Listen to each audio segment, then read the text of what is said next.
if all your cables are landing in only one or two cable landing stations, that becomes another point of vulnerability.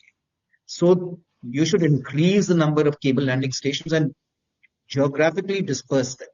So come a tsunami, come a storm, come a major cyclone, etc. You know that or come major power disruptions in a certain region. Uh, if you have more cable landing stations, then you and dispersed over a wider front of the coastline, then your resilience also increases. You're talking about transactions to the tune of, I think, $10 trillion every day worth of financial transactions moving on fiber optic cables. You take India.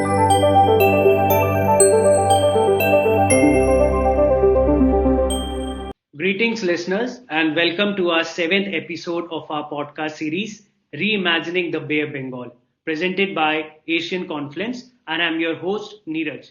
Today, we are plunging into the hidden depths of the region's digital lifelines.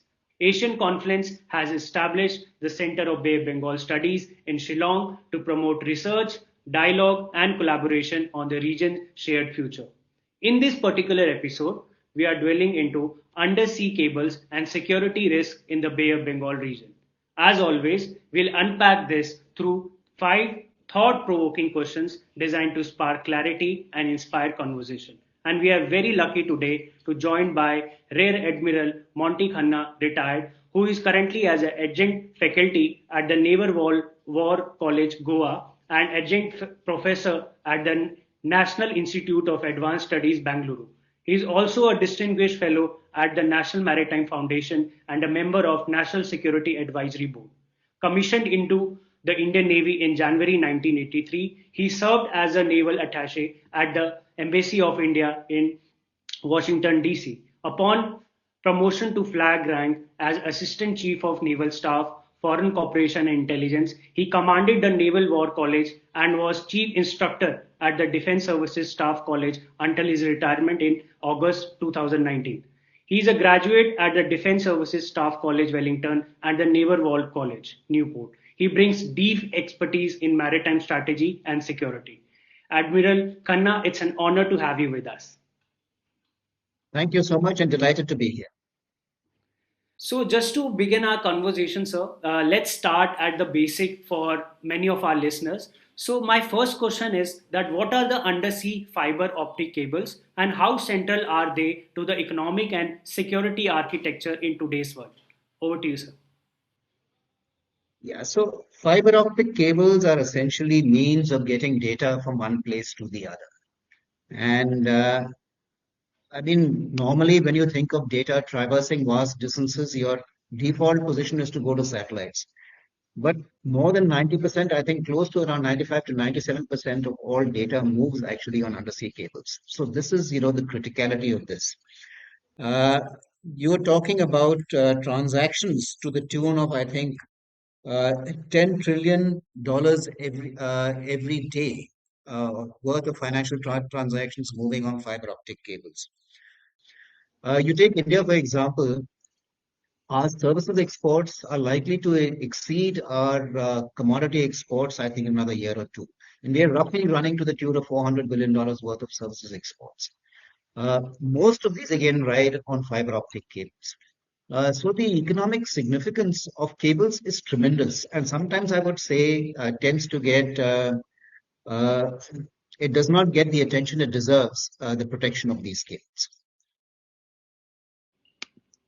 So that's a very vital reminder for our invisible yet indispensable role of these fiber optic cables. And moving ahead with the Bay of Bengal, as we know that the Bay of Bengal is a hub of digital connectivity. So could you give a brief overview on the undersea cable infrastructure in the Bay of Bengal region and its importance for the small littoral states? Yeah, so I know before we move over there, let me talk about a little about the cables itself.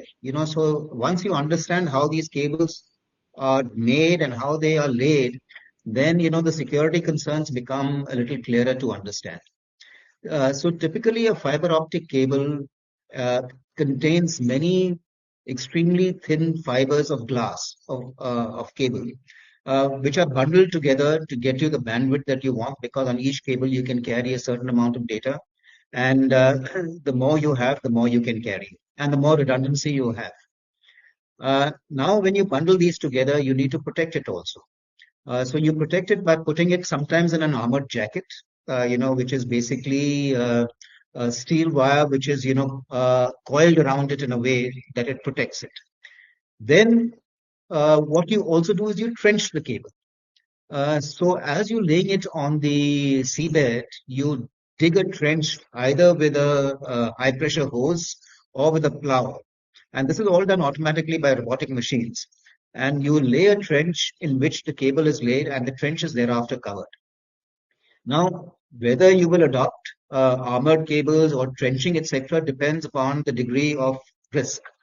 So all these companies obviously want to minimize the cost, and the risk, uh, inadvertent, disruption of cables can be either from fishing gear. If you have a fishing trawler which is, trawling its nets and runs past a cable and disrupts it, or you have a ship which is dragging its anchor. Anchors, typically you will not expect any anchor to go more than 100 meters.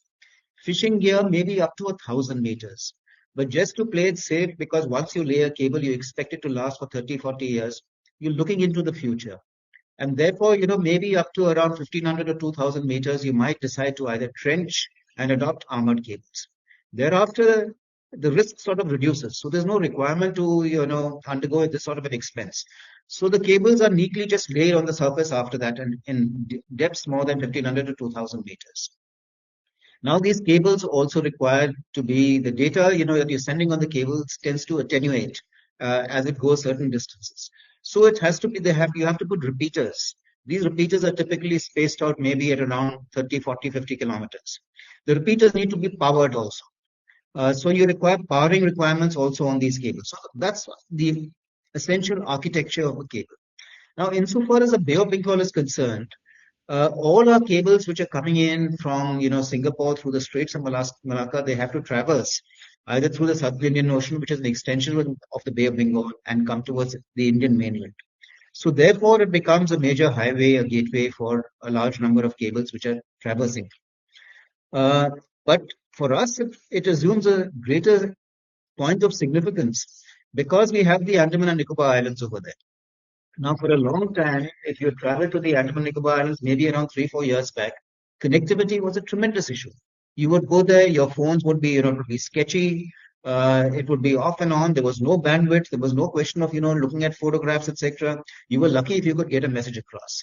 All that changed dramatically with the laying out of the Chennai ANI, the Kani cable, which is done by the Department of Telecom, and they've leased out bandwidth to all the service providers like Jio, Airtel, etc., and BSNL. And there's been a sea change in the area. So now you've got, I think 8 cable landing stations that cover all the major islands, and thereafter there's a terrestrial network that takes it to different locations, which is progressively expanding in the Andamans until almost every island is going to get covered. So in that sense, for servicing the Andaman Nicobar Islands, the Bay of Bengal becomes critical for us. And as also, I would say, for as a transit route for other major cables which are running past the Indian Ocean. Okay, that's really a clear picture of the stakes, and it's really a backbone for trade and communication also. And these cables are also exposed to the various risks in an increasingly contested maritime space also. And that brings to my next question: that what are the kinds of threats that undersea cable which they face today, and both from the state and non-state actors? Yeah, so the threats faced, one are the routine threats, which can be due to natural causes. If you have a tsunami, if you have an earthquake, that results in, tectonic plate shifting and some disruption in the seabed, then your cables can part. Then what I've already described earlier, that you have the anchored ships which drag their cable through a certain area. Uh, Inadvertently, I would say. I mean, advertently would be something greater, and we've seen signs of that in the Baltic. Uh, and or fishing, that you're fishing in deep waters, you're carrying out bottom trawling, and you rip out a couple of cables while doing that. So these are the normal threats that you would expect. But given the importance of these, I think people are seeing this as a in either short of war situations or when it comes to combat as a major means of carrying out economic degradation of a certain nation. So your tools, you can use both. You can use non-state actors to do that. Uh, Non-state actors becomes a little complex because it requires, a fairly large vessel with some sophisticated equipment to carry out, I would say, planned disruption of certain cables. So normally you would expect that even if a non-state actor is doing it, there's a certain amount of state backing to be able to do that. And of course, the state has got all the capabilities to do this. So this is certainly going to be an area of concern in times to come. So really, it's really a clear that these risks are multifaceted, and which brings me to the next question also. In your opinion, are these undersea cables emerging as an arena of strategic influence and economic leverage? What is your view on it? Yeah, undoubtedly, I would say. So, the criticality of these is understood by all. And therefore, the criticality and the dependence of a nation on these is understood by all. There are certain, I would say, constraints in using it as an instrument to sort of disruption. Because internet traffic is, not nation specific. You have a cable that is running through, and which is maybe landing in, in Chennai or in Warsaw and Bombay or in Cochin, but it is being used apart from national traffic, which is going out for carrying vast amounts of international traffic as well. So if you disrupt a cable, the disruption is going to be felt by many players across many nations. And that becomes a little bit of a constraint for anyone to care to interrupt a major international cable. But that does not apply to domestic cables. If you have the Chennai ANI, the Kani cable, which is going to the Andamans, that is purely a domestic requirement. Similarly, on the other side, where we have the Kochi Lakshadweep, cable network, purely domestic again. So I think the domestic cables, because they are localized to only one country, they become greater points where you can expect they might be interrupted if it came to combat or short of war situations. So these cables, I think, require a different level of protection as compared to international cables, which are servicing a large number of users. So I would see and say that these cables are becoming now the assets, and that brings to our last question. So, sir, what do you think that what are the lessons can the Bay of Bengal region can also learn from these undersea cable disruption in other regions, whereas the Baltic and the Red Seas are also there. So, what kind of a lessons a Bay of Bengal can learn? No, so we have to increase our resilience. It's always better to be prepared for the worst. If you're prepared for the worst, should an incident occur, then you'll be able to, mitigate the impact of that quite easily. So let me cover across several points, which I would say are essential for the Bay of Bengal and for the nation as a whole to improve our resilience in this matter. First is greater redundancy. The more cables you have, the better it is. So right now we've got only one, cable, for example, servicing the Andamans. If we were to have a second cable, it would increase our resilience that much more. Similarly for the mainland, even for the international cables which are coming in from Singapore, from Dubai, from all the way through the Mediterranean, etc., the more cables you have, the better you are placed because then you can cater for at least a single or maybe even a multiple disruptions up to a certain level. Then, where the cables land, what happens, at least in the mainland, is that on the eastern seaboard, I think we have only one cable landing station that is in Chennai, or we might have another one to the north also. But if all your cables are landing in only one or two cable landing stations, that becomes another point of vulnerability. So you should increase the number of cable landing stations and geographically disperse them. So come a tsunami, come a storm, come a major cyclone, etc. You know that or come major power disruptions in a certain region. Uh, you if you have more cable landing stations, then you and dispersed over a wider front of the coastline, then your resilience also increases. Then, in case a cable gets disrupted for any reason. Right now, what happens is that you need to have to get it repaired. Now, we don't have any domestic repair capability in the country. So, what all these companies have done, there are two consortiums, one operating out of Dubai and the other operating out of Singapore. So, for the Bay of Bengal, largely you would expect the one operating out of Singapore would be the one that you would contact. You might have a long-standing agreement with them, but every time you have a disruption, you have to requisition a vessel. Now, depending where the vessel is, how many vessels available, what are they doing at that particular time, then they will decide as to which vessel should be pulled out from where and come and carry out this cable repair. It takes a finite amount of time because the tyranny of geography is always there. That it takes for a ship to transit and come to a certain area. Then comes the issue of security clearances, etc. Because these cables have to be secure, you want to make sure that the crew of that ship are all security cleared. So there are domestic requirements that come into place. So all this is time consuming. So a simple repair job, which might take 3-4 days, normally takes around 3-4 months to execute as a consequence. And for all that period, the cable is down. Now, if you had a domestic cable repair facility, then this entire process becomes much easier because the vessel is largely available on mainland somewhere or might be at sea. Your security issues are all sort of dispensed with because you know that they've got an Indian crew. So this you can compress this timeline greatly for cable repair. In the interim, I would say even the Indian Navy can consider, developing some cable repair capabilities so that should an incident occur, then the Navy can also step in and do that job in the interim until a civil capability is set up, which might take a little more time. Then, these days you have something called distributed acoustic sensing, which is, cables which are self-sensing. If a plow, for instance, is coming towards it to cut it, these cables can pick up the acoustic vibration of that noise coming in closer. Now, you might not be able to stop that plow from severing that cable, but at least you know straight away, within a matter of a few minutes, probably even less, as to where the cable has been cut. And if you know that, then through other means or through automatic identification system, you can identify the vessel that is responsible for doing that. And once you identify the vessel, then this whole question of, that means you can't do it concealed. That means, it's known as to who's carrying out this activity.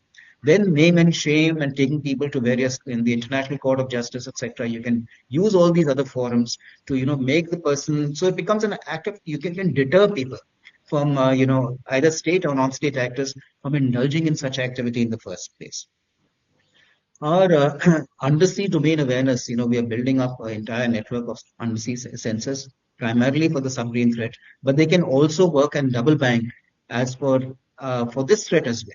Because if you have sensors, acoustic sensors in place, any vessel that is making noise, any submersible that is making noise, any plow that is making noise and coming towards the cable, again, you will be able to detect it in well in time and maybe intervene. Uh, then, of course, you have to look at diversification. That in case your cables get cut, these days, space-based internet services, we all know what SpaceX is doing, etc. In this respect, that Starlink, for example, the bandwidth and the latency issues are being addressed progressively. It might be a lot more expensive, but still, at least you have a redundant service that you can have through space-based services. So whether it's OneWeb provided by, by Airtel or, Starlink provided by SpaceX, these are services, or whether we create something, a domestic network of satellites of our own, as a redundant requirement, we can do this as well. Uh, Lastly, I would say is actually there are two more points I thought I would add over here. Is one is that in case you lose your cables or a certain amount of capability, then you have to have a means of prioritizing traffic. What happens in the internet right now? You have a lot of traffic. You have Netflix, which is flowing, streaming services which are flowing, financial traffic which is flowing, security traffic that is flowing, and there's no means of saying which is important and which is not important. But in case certain cables, your bandwidth gets reduced or cables are getting severed, and therefore the amount of data you can transmit from one place to the other gets constrained, then you have to have a means of prioritization of traffic. If you can flag traffic that this traffic has to flow, other traffic can wait. That way, you will find that at least your economic impact you can minimize by allowing the prioritized traffic to flow. And lastly, I would say is that the entire, cables today are an international good. I mean, everyone uses them. So therefore, the international regime for protection of cables that we have is actually weak. It is done by UNCLOS based on the a regime that existed in 1884 for telegraphic cables, etc. The time has come, to my mind, to revisit the international conventions for protection of cables. These have to be made much more robust.